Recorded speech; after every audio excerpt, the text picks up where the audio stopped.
Hello students, welcome to all on my YouTube channel. Last lecture के अंदर हमने बात की थी rate constant for first order reaction by integrated rate law method. आज उसी को आगे प्रोसीड करते हुए कि फर्स्ट ऑर्डर रिएक्शंस के लिए रेट कांस्टेंट है फॉर गैसेस फेज रिएक्शन। अगर रिएक्शंस अपने पास गैसेस फेज में है तो उस टाइम पर क्या होगा? तो उस टाइम पर क्या होगा डियर स्टूडेंट्स, जो कंसंट्रेशन टर्म्स ली थी आपने ए नॉट बाई ए, वो कंसंट्रेशन टर्म्स रिप्लेस हो जाती हैं प्रेशर टर्म के साथ। और उसमें भी दो केस बनते हैं। अगर आपके पास गिवन इक्वेशन है और उसमें स्टाइकोमेट्रिक कोफिशिएंट बराबर है रिएक्टेंट के और प्रोडक्ट के, तो क्या इक्वेशन हमने लगानी है। अगर इक्वल ना हो तब हमने कौन सी इक्वेशन लगानी है।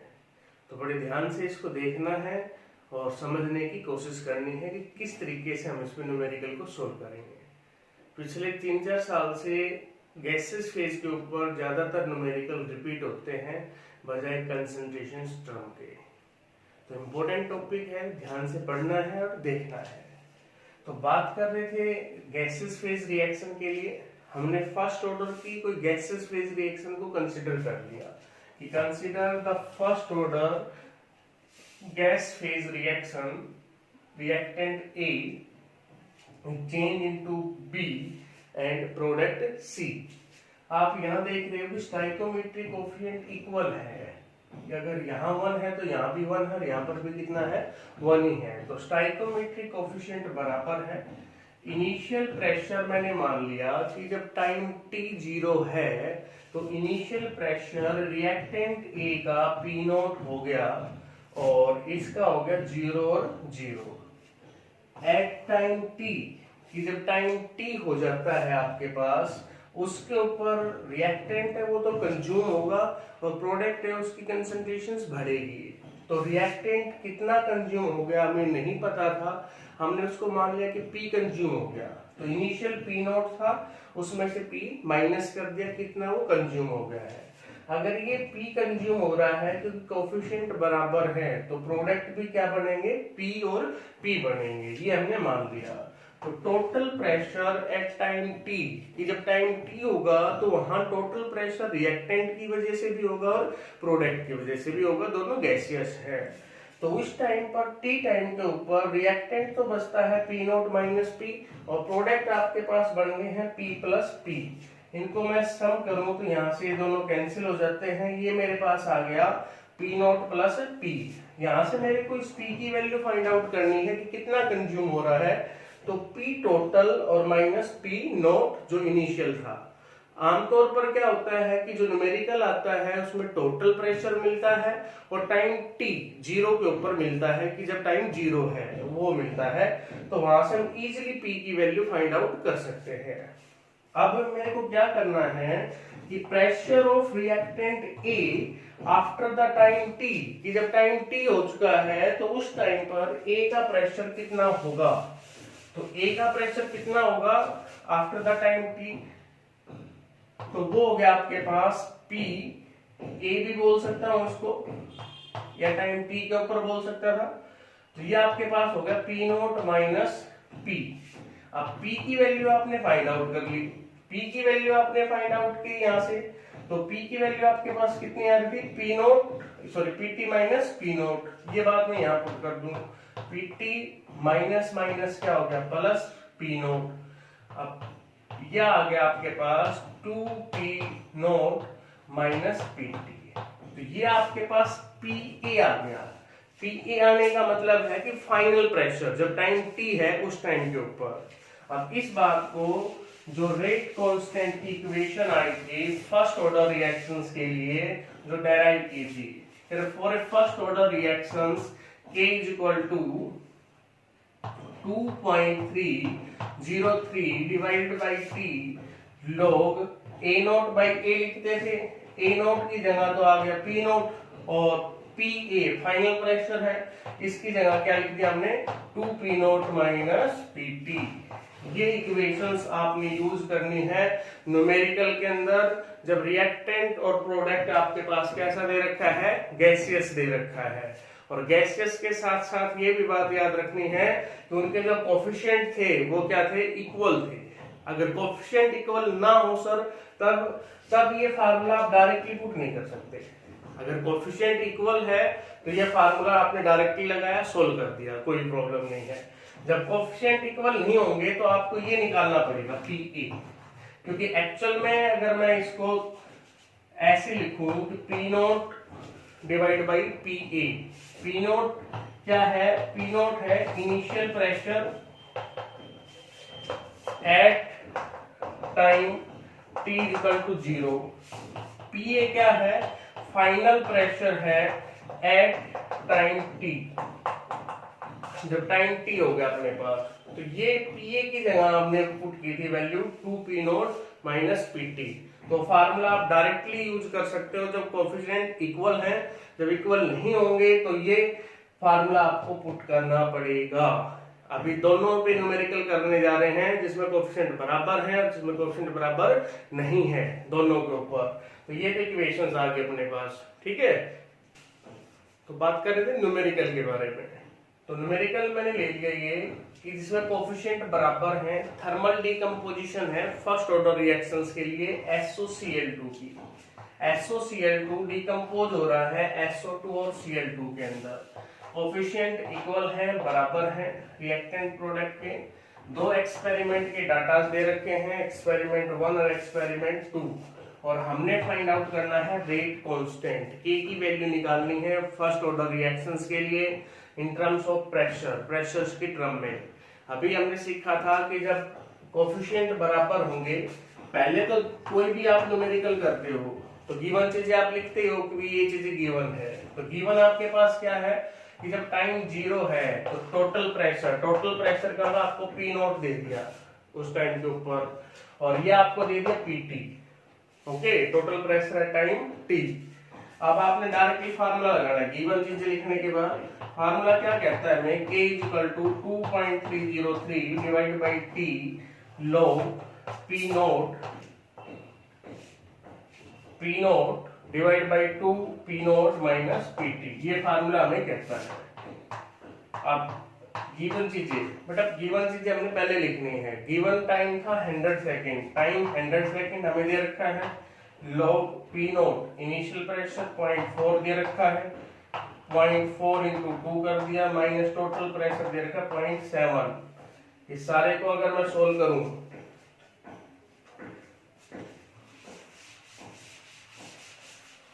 कोफिशिएंट बराबर है तो कोई समस्या नहीं है किसी प्रकार की भी। 2.303 100 log 0.4 इंटू 2 0.8 माइनस 0.7 0.1 आ गया, पॉइंट से पॉइंट कैंसिल हो गए यहाँ पर। 2.303 डिवाइड बाई 100 log 4 की वैल्यू आप लोगों को अच्छी तरीके से पता है। log 4 की वैल्यू कितनी हो जाएगी, 0.6020। ये वैल्यू हो जाएगी आपके पास। इस सारे को सोल्व कर लोगे, सेकंड इनवर्स, ये आपके पास रेट कांस्टेंट की वैल्यू आ गई बेटा। ये तो कब था, जब आपके पास कोफिशिएंट इक्वल थे, डायरेक्टली फार्मूला आप लगा सकते हो। सर जब कोफिशिएंट बराबर नहीं है तब हम क्या करें, उसके बारे में बात कर रहे हैं। तो बात कर रहे हैं नेक्स्ट न्यूमेरिकल के बारे में जिसमें कोफिशिएंट इक्वल नहीं है। हमने एक रिएक्शंस कंसीडर कर ली, फर्स्ट ऑर्डर रिएक्शंस है, थर्मल डिकम्पोजिशन हमें गिवन है, N2O5 की डिकम्पोजिशंस है। एक्सपेरिमेंटल ये डाटा हमें दे रखे हैं कि जब टाइम 0 सेकेंड है और टोटल प्रेशर इतना है, जब टाइम 100 सेकेंड है तो टोटल प्रेशर इतना है। अब प्रेशर की टर्म में है और हमें रेट कांस्टेंट को फाइंड आउट करना है। निकालना क्या है, रेट कांस्टेंट। अब K निकालना है कि सर ने फार्मूला बताया था कि प्रेशर की टर्म में 2.303 divide by T log P naught divide by 2 P naught minus PT। वो फार्मूला कब लगाना था? जब कोफिशिएंट इक्वल थे। यहाँ कोफिशिएंट इक्वल नहीं है, तो नहीं है तो जो पी ए निकाला था आपने, P not a by P ए लिखा था, तो पी ए अब यहाँ पे निकालने की जरूरत है, वो पुट हो गया यहाँ पर। तो ये रिएक्शंस थी अपने पास, न्यूमेरिकल की स्टेटमेंट है, देख ली होगी आपने। गिवन चीजें मैंने यहाँ पर लिख दी है। अब गिवन चीजें लिखने के बाद इसको आगे कैसे सोल्व करें? अब इसको आगे सोल्व करते हैं बेटा। ये रिएक्शन मुझे दे रखी है, ये रिएक्शन मुझे दे रखी है। अब मैंने क्या मान लिया कि जब टाइम 0 है, टाइम t इक्वल टू 0, ये हो गया पी नॉट, ये दोनों क्या हो गए 0 0। जब टाइम t हो गया अपने पास, t का मतलब है कि जो हमें गिवन दे रखा है, तो वो टाइम हो गया, तो ये पी नॉट यहाँ कोएफिशिएंट हो गया 2, मैंने मान लिया कि 2p कम हो गया, ये 2p है, 2 है तो यहाँ भी कोएफिशिएंट 2 है तो 2p बन रहा है, यहाँ 1 है तो ये p बन रहा है। टोटल प्रेशर, इसको पीटी बोलते थे, टोटल प्रेशर क्या आ जाएगा अपने पास, P not minus 2p reactant का और प्लस प्रोडक्ट का, प्रोडक्ट का 2p प्लस p, ये कैंसिल हो गया।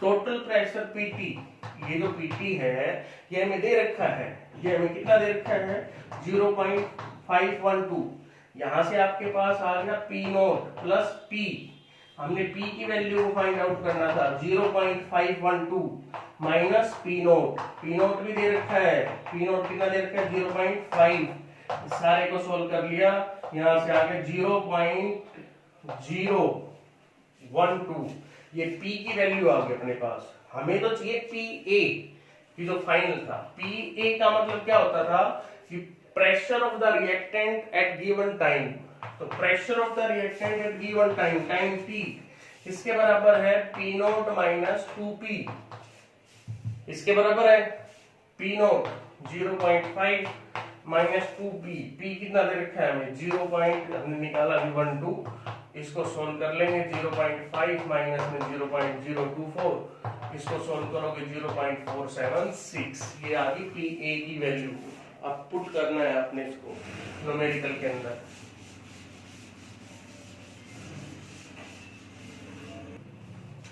इसको न्यूमेरिकल के अंदर हम पुट कर देंगे, k equal to 2.303 divide by t log p not by P A, यही आया था formula, 2.303 divide by t, t 100 second दे रखा है, log 100 है 500 दे रखा है, 100 0.5 सॉरी ये पी अपन ने निकाल लिया यहाँ से 0.476, इस सारे को हम सोल्व कर लेंगे। सारे को सोल्व करने के बाद बेटा जो वैल्यू आ जाएगी 4.98 इंटू 10⁻⁻4 सेकेंड इनवर्स। ये तो बात होगी रेट कांस्टेंट निकालने तक की, कि रेट कांस्टेंट निकालना है तो हम कैसे निकाल लेंगे, डिफरेंट कोफिशिएंट के अंदर और सेम कोफिशिएंट के अंदर। डिफरेंट वाले में आपने वो पीए फाइनल प्रेशर पुट करना पड़ेगा, वो अकॉर्डिंग टू इक्वेशन लिखा जाएगा। यहाँ 2 का डिकम्पोज हो रहे थे तो 2 आ गया, कहीं पर 1 हो रहा होगा तो 1 आ जाएगा।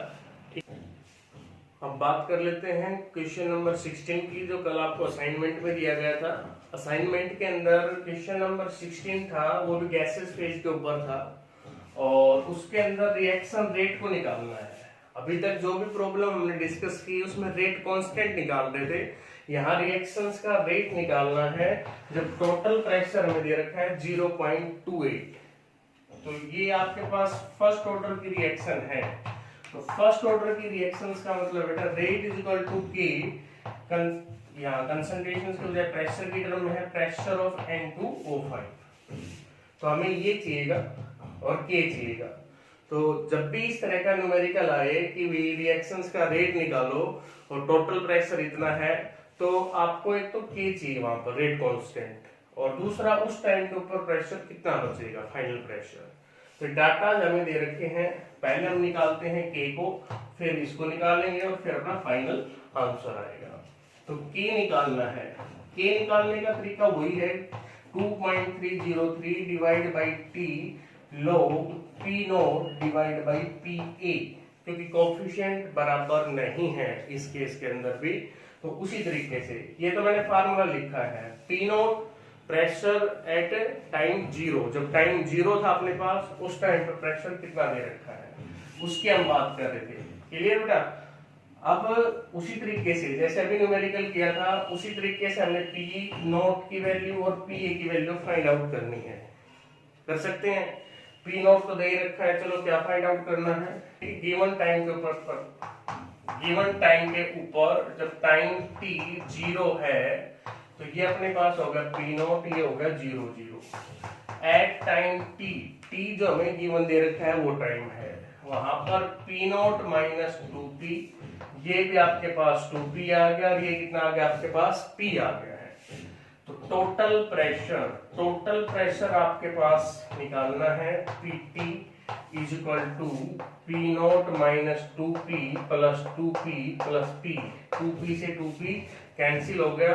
टोटल प्रेशर आपको दे रखा है, टोटल प्रेशर है 0.25 is equal to 0.20 plus P. यहाँ से बेटा वैल्यू आ गई आपके पास पी की, पी की वैल्यू को मैंने फाइंड आउट कर लिया। पी मेरे पास कितना आ गया, यहाँ से इसको माइनस कर दूंगा, यहाँ लाकर 0.05, ये वैल्यू अपने पास आ गई है। अब इसके बाद क्या करना बच्चे, इसके बाद हम करेंगे K is equal to pressure at time T, P A जिसको निकालते थे। तो पी ए अपने पास किसके बराबर आ गया, अपने पास पी ए आ गया P naught minus two P, P note कितना दे रखा है 0.2, 2 इंटू 0.5 मीन्स 0.1 आ गया। इस सारे को सोल्व करोगे, ये बात आपने फार्मूले में पुट कर दी, फार्मूले में पुट कर दी तो divide by time T, T कितना दे रखा है हमें 50 सेकेंड, टी आ गया अपने पास 50 सेकेंड, लॉग पी नोट 0.2, ये आ गया 0.1, पॉइंट से पॉइंट कैंसिल हो गया, यहां से अपन ने वैल्यू फाइंड आउट कर ली के की। के की वैल्यू आने के बाद अब जो के की वैल्यू अपने पास आ गई है रेट कांस्टेंट की वैल्यू, इसके बाद हमने क्या करना था, रेट ऑफ रिएक्शन भी निकालना है इसके अंदर। जब टोटल प्रेशर कितना दे रखा है 0.28, तो के की वैल्यू अपन ने यहां से निकाल ली बेटा, के की वैल्यू आ गई 0.0138। अब हमने क्या निकालना है, हमने रिएक्शंस का रेट निकालना है, रेट ऑफ रिएक्शन, ये फाइंड आउट करना चाह रहे हैं। K equal to P N2O5, ये वैल्यू तो अपने पास आ गई। अब हमने N2O5 का प्रेशर फाइंड आउट करना है कि जब टोटल प्रेशर 0.28 था, तो टोटल प्रेशर ऑफ मिक्सचर, अब हमें टोटल प्रेशर ऑफ मिक्सचर 0.28 दे रखा है पीटी। तो पीटी अभी अपने पीछे निकाला था, कितना आ गया था हमारे पास, यह आ गया था पी नोट और आपके पास बच गया था प्लस पी, ये बचा था। अब पी की वैल्यू यहां से निकाल लेंगे, P is equal to 0.28, P naught वही है 0.2, तो यहां से आपके पास पी आ गया बेटा, पी इज इक्वल टू 0.08, जब टोटल प्रेशर इतना था हमारे पास। पी आ गया, हमें तो ये चाहिए, हमें पी ए चाहिए, वो ये जो पी ए की वैल्यू कि उस टाइम टी के ऊपर वो कितना प्रेशर है N2O5 का, रिएक्टेंट ए का, पी ए का मतलब ये है। अब इसको पुट कर दे, pressure of N2O5 at time T, जब टाइम टी दे रखा है अपने को, जो भी दे रखा है उसके ऊपर, means P A find out करना चाह रहे हैं। तो पी ए को कैसे हम फाइंड आउट कर लेंगे, पी ए को फाइंड आउट करने के लिए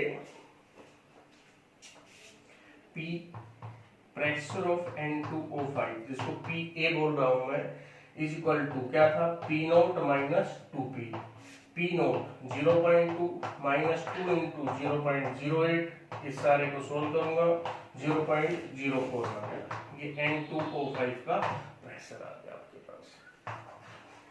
अब आपने रेट निकालना है, यहाँ से मैं इजीली कैलकुलेट कर सकता हूँ, रेट इज इक्वल टू, ये जो फार्मूला मैंने लिखा था इसके अंदर पुट करना है K P N2O5।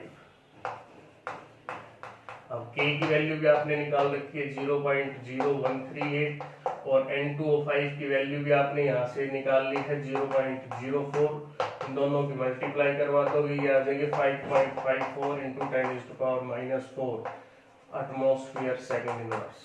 Finally reactions का रेट आ गया। तो ये आपके पास थर्ड टाइप थी कि जब कोफिशिएंट बराबर भी नहीं थे, टोटल प्रेशर अलग दे दिया और रेट ऑफ रिएक्शंस आपको निकालना था। तो किस तरह से हम इनको निकालेंगे, तो इनकी प्रैक्टिस करें बेटा ज्यादा से ज्यादा, और कोई भी क्वेरी है तो जरूर बताएं उससे रिगार्डिंग। अब बात कर लेते हैं next topic pseudo first order reactions के बारे में। तो बात कर रहे थे बच्चों स्यूडो फर्स्ट ऑर्डर रिएक्शंस के बारे में कि स्यूडो फर्स्ट ऑर्डर रिएक्शन क्या होगी। स्यूडो का मतलब होता है फॉल्स, कि ऐसी रिएक्शंस जो दिखने में अपीयर होने में हायर ऑर्डर की नजर आ रही हो, लेकिन एक्चुअल में उसका ऑर्डर लो होता है, फर्स्ट होता है, क्योंकि अलग अलग उसमें होती हैं। तो हम केवल स्यूडो फर्स्ट ऑर्डर रिएक्शंस की बात कर रहे हैं। तो दोज रिएक्शंस विच अपीयर या suppose to be second order, जो समझी जाती हैं या दिखाई देती हैं सेकंड ऑर्डर की, but in actual the order of reaction is first, that kind of reaction is called pseudo first order reaction. What is the cause of reactions या pseudo reactions या when reactions become pseudo first order? कि out of two reactant, when one reactant present in excess amount, then the rate of reaction independent on that reactant, then reactions become pseudo first order reaction. For example hydrolysis of cane sugar, ये इसका reason हो गया। Hydrolysis of cane sugar की मैं बात करूं तो cane sugar का फार्मूला मेरे पास आ गया यहां से,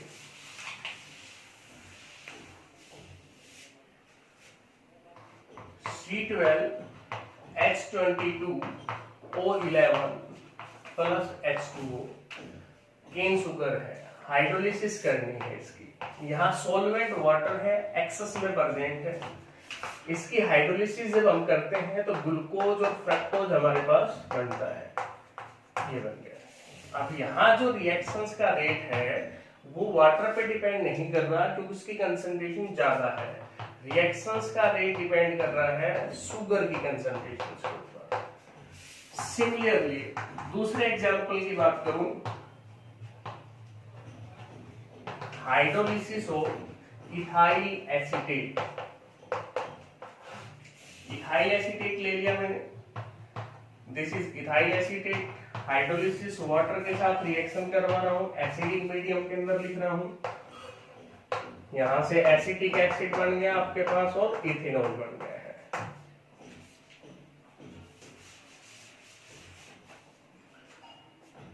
इथाइल एसीटेट की हाइड्रोलिसिस मैंने कराई, यहां से मेरे पास एसिटिक एसिड और इथेनॉल बन गया। अब वाटर यहाँ पर सॉल्वेंट है, एक्सेस में है, तो रिएक्शंस का रेट आपके पास क्या हो जाएगा, रेट इज इक्वल टू के concentration of acid ethyl acetate. कि जो रिएक्शंस का रेट है वो इथाइल एसीटेट की कंसंट्रेशन पे डिपेंड कर रहा है, वाटर की कंसंट्रेशन पे डिपेंड नहीं कर रहा, क्योंकि उसकी कंसंट्रेशन ज्यादा है।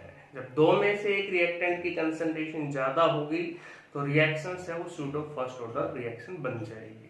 ये एग्जांपल थे, ये कंडीशंस थी इससे रिगार्डिंग की। ठीक है, अब बाई मॉलिक्यूलर रिएक्शंस है ये, और जो फर्स्ट ऑर्डर की बन जाती है। Okay, bye bye students.